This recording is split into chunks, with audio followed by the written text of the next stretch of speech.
বাড়ি বাংলাদেশে এখন থাকেন কাকদ্বীপে। ভুয়ো নথি তৈরি করে ফেলেছেন আধার কার্ড এবং রেশন কার্ড। দক্ষিণ 24 পরগনায় এমনই চাঞ্চল্যকর অভিযোগ। আর অন্যদিকে খড়িবাড়ির পানি ট্যাঙ্কি থেকে গ্রেফতার বাংলাদেশি, তার থেকে উদ্ধার করা হয়েছে আধার কার্ড। জানা গিয়েছে এই আধার কার্ড হাতে পেতে খরচ করতে হয়েছে 10,000 টাকা।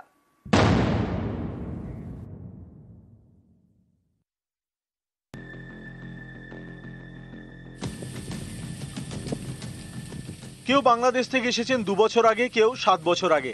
এখন ঠিকানা দক্ষিণ 24 পরগনার কাকদ্বীপ। তৈরি করে ফেলেছেন বাড়ি। এখানেই শেষ নয়, অভিযোগ ভুয়ো নথিতে তৈরি করে ফেলেছেন আধার কার্ড এবং রেশন কার্ড। হাতে পেয়ে গিয়েছেন ভারতের পরিচয়পত্র।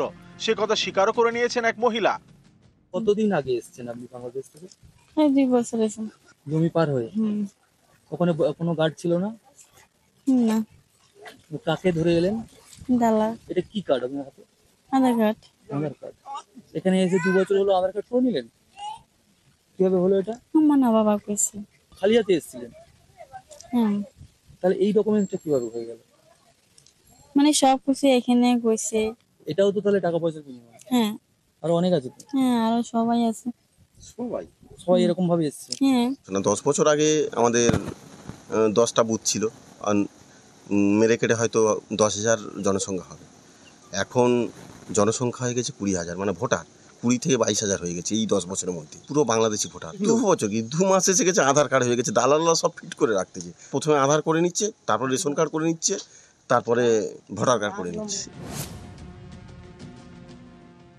দেখুন, এই ব্যাপারটা প্রথমত আমি জানি না। যদি এরকম কোনো ব্যাপার হয়ে থাকে তাহলে আমি আমার প্রশাসনের সাথে বন্ধুদের সাথে কথা বলে আমি এর ব্যবস্থা নিতে বলবো। আমার তো এই ব্যাপারটা জানাই নেই না।